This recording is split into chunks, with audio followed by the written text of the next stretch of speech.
Olá pessoal, tudo bem? Eu queria agradecer aos milhares de novos inscritos que surgiram, que vieram para o canal nos últimos dias. O nosso vídeo da Mulher da Casa Abandonada, vou deixar um card aqui, já está com quase 50 mil acessos e uma interação muito grande nos comentários. Eu queria agradecer vocês, em nome do canal Se Aprumo, de todo mundo que me ajuda aqui no vídeo. Bom, que ele foi o presidente do Brasil, isso você já sabe. Mas quem foram os pais e os avós de Luiz Inácio Lula da Silva?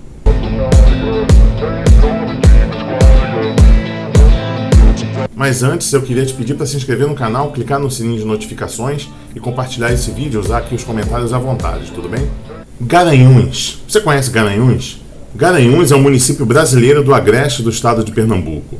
Essa era uma região habitada pelos índios cariris e passou por todo tipo de luta. Além da seca que castiga o agreste, essa parte do Brasil sofreu a invasão holandesa e muitos brancos e negros fugiam dos holandeses para essa região. Ali perto também se instalou o Quilombo dos Palmares e a região tinha passado pela Guerra dos Palmares, enfim, muitos conflitos. Eu estou te falando tudo isso para te mostrar que o povo pernambucano, especificamente esse que nasceu em Garanhuns, é um povo sofrido, é um povo guerreiro. E quem nasceu na região de Garanhuns, especificamente na região de Caeté? Quem? Os pais e os avós de Lula. Lula é filho de Aristides Inácio da Silva, e Aristides era filho de João Inácio da Silva e Guilhermina Maria da Conceição, todos de Pernambuco, da região de Garanhuns. Para buscar uma vida melhor, Aristides Inácio da Silva deixa a esposa grávida, com Lula na barriga, e mais 7 filhos, e parte para a Baixada Santista em 1945. Lá ele se tornou um ensacador de café no Porto dos Santos. É o café presente na história dos últimos personagens que eu trouxe aqui no vídeo. Quando a gente falou da Mulher da Casa Abandonada e do avô dela, que é o Barão da Bocaina, ele era um grande barão do café. Quando a gente falou da família do presidente Jair Bolsonaro e dos italianos que vieram para cá plantar na terra, substituir a mão de obra escravizada, esses parentes do Bolsonaro também lidaram com café. E o pai do Lula, ele foi para o Porto de Santos ser exatamente o que no Porto de Santos? Ensacador de café. 5 anos depois, em 1950, ele sai da Baixada Santista, faz uma visita à sua família lá em Caeté, engravida sua esposa e leva o seu filho Jaime, que já sabia ler e escrever, lá para o Guarujá. E na minha opinião foi esse filho, Jaime, esse irmão do Lula, o Jaime, que foi uma peça fundamental para o destino de toda essa família. Em 1952, Jaime escreve à mãe fingindo que era o pai, Aristides Inácio da Silva. Na carta, ele pedia para que a família vendesse tudo e viesse ao encontro deles em Vicente de Carvalho, entre Santos e Guarujá. Mas o pai não sabia que ele tinha mandado essa carta. Era uma fake news. O pai de Lula tinha fugido para o Guarujá junto com uma prima de sua esposa e já tinha filhos com ela. E o filho Jaime, que tinha vindo para o Guarujá junto com o pai, quando viu aquela situação, certamente deve ter imaginado, deve ter percebido que o pai iria abandonar a mãe dele e a família, junto com o Lula, pequenininho ainda, lá na terra deles, lá em Caeté. Então ele arquitetou esse plano e mandou essa carta. E sua mãe fez o que Jaime pediu. Vendeu tudo e subiu em um pau de arara por 13 dias e 13 noites, rumo a São Paulo. Mas quem era essa mulher? Quem era essa mulher maravilhosa? Eurídice Ferreira de Melo, também conhecida como Dona Lindu, nasceu em Caetés, que ainda pertencia a Garanhuns. Filha de José Ferreira de Melo e Otília Persiliana da Silva, todos naturais de Pernambuco, ela foi mãe de 12 filhos. Mas desde cedo ela conheceu a dor, a pior dor que qualquer mãe pode sentir, que é perder um filho. E ela não perdeu só um filho, ela perdeu 4 filhos. Perdeu 4 filhos para a seca. Perdeu 4 filhos para a fome. A viagem para São Paulo para reencontrar o marido e o filho Jaime a enchia de esperança. Mas eu já te dou um spoiler desde já. Essa esperança vai se transformar em mais sofrimento. Ela fugiu de um sofrimento, do sofrimento da seca em Garanhuns. E quando chegasse em São Paulo, ela teria um outro sofrimento, nesse caso, causado pelo marido. Ao chegar em São Paulo, ela descobre que o marido não gostou que eles tivessem vindo. Ele já morava com a nova família e havia se tornado alcoólatra. Segundo o relato do próprio Lula, abre aspas, o pai era muito ignorante, levantava cedo, tomava café, comia o pedaço de pão dele. Depois pegava o restante e botava tudo numa lata em cima do armário e ninguém podia comer. Coisa que um pai, um ser humano normal, ficaria sem comer para dar para o seu filho. Um filho ir à escola, por exemplo, era motivo para surra. Certa vez, depois de espancar um dos filhos, o Frei Chico, até a criança urinar nas calças, Aristides partiu para cima do Lula.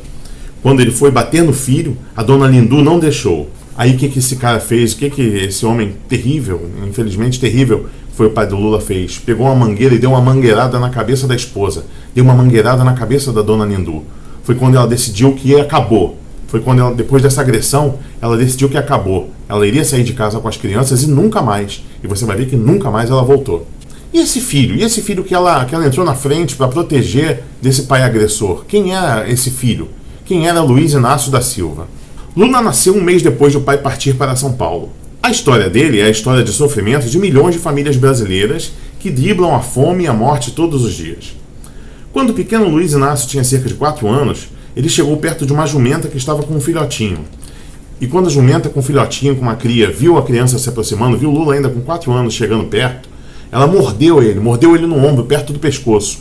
Segurou ele, suspendeu e balançou. Ela balançava a criança, balançava o Lula no ar e não queria soltar, não soltava de jeito nenhum. A única forma dela soltar foi um vizinho. O vizinho viu aquela cena, viu que Lula estava quase morrendo, a criança estava sendo mordida pela jumenta. O vizinho pegou um punhal e deu uma punhalada no pescoço da jumenta. Na viagem para São Paulo, em uma noite escura, Lula, ainda com 7 anos, e seu irmão, Frei Chico, também criança, pediram para o motorista do Pau de Arara parar para eles fazerem xixi na estrada.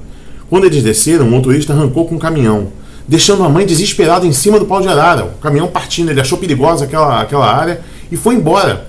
Eram mais de 40 pessoas. Lula conta que eram mais de 40 pessoas em cima do Pau de Arara. As crianças, os 2 filhos, numa escuridão, num lugar ermo, do lado de fora, e o caminhão partindo. A mãe gritando e os meninos correndo. Eles quase não conseguiram subir no caminhão de volta, no Pau de Arara de volta.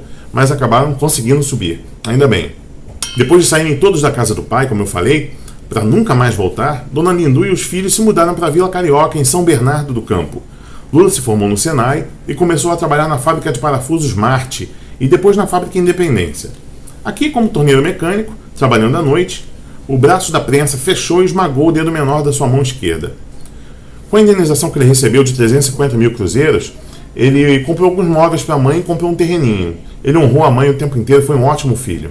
E mais, o dedo esmagado despertaria a compaixão da linda vizinha Maria de Lourdes, que era tecelã overloquista, cuja família tinha fugido da mesma seca em 1952 da cidade de Montes Claros, Minas Gerais. Eles namoraram e se casaram em 25 de maio de 1969, e logo ela engravidaria do seu primogênito, que seria um menino. E mais tristeza estaria por vir. A gravidez transcorria tranquila, até que no 8º mês, Maria de Lourdes apareceu muito pálida, com os olhos amarelos, e começa a sentir muitas dores, e é internada no Hospital Monumento, lá na zona do Ipiranga, na região do Ipiranga de São Paulo. E eles foram informados no hospital que haveria uma cesárea, né? Ela já estava com 8 meses de gravidez, os médicos fariam uma cesárea. No dia seguinte, Lula foi lá levar a roupinha da criança, ele levou uma malinha, uma bolsinha com a roupinha da criança que teria nascido naquela noite de cesárea. Mas prepara o lenço. Ao chegar no hospital, o médico pergunta: o senhor que é o senhor Luiz? Sim, ele responde. O senhor vai ter que ser forte. O seu filho está morto. E aí ele fica abalado, ele fica atônito quando ouve aquela notícia. E aí o médico fala para ele: agora você vai ter que ser mais forte com o que eu vou te dizer. Com a segunda coisa que eu vou te dizer. A sua mulher também morreu no parto. E aí ele senta e desaba. Ele não acredita naquela informação.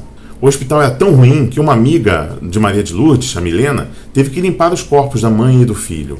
Quando Lula ele olhou para a esposa e para os filhos mortos, já limpos pela amiga Milena, ele olha para a Milena, essa amiga da esposa dele, olha para o corpinho da criança e para o corpo da esposa, aponta e diz: olha aí, a minha família. Lula passou quase 3 anos em forte depressão, sem ver sentido na vida, e em 1973 ele conheceu uma inspetora de colégio que estava grávida e era viúva. Seu marido, Marcos, tinha morrido em um assalto 6 meses depois do casamento, em julho de 1970. Marisa Letícia e Lula unem seus sofrimentos, muito parecidos, e se casam.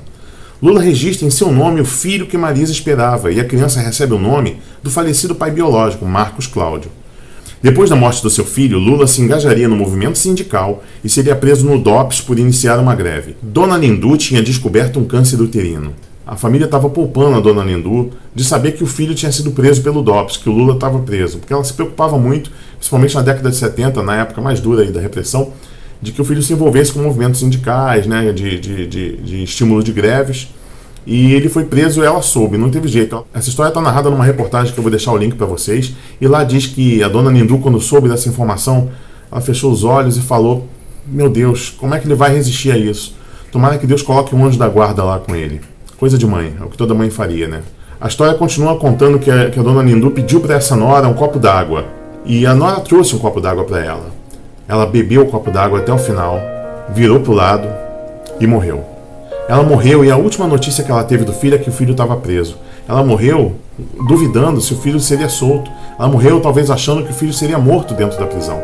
E ela morreu sem nunca saber que em 2003 o seu filho, Lula, se tornaria o 35º presidente do Brasil.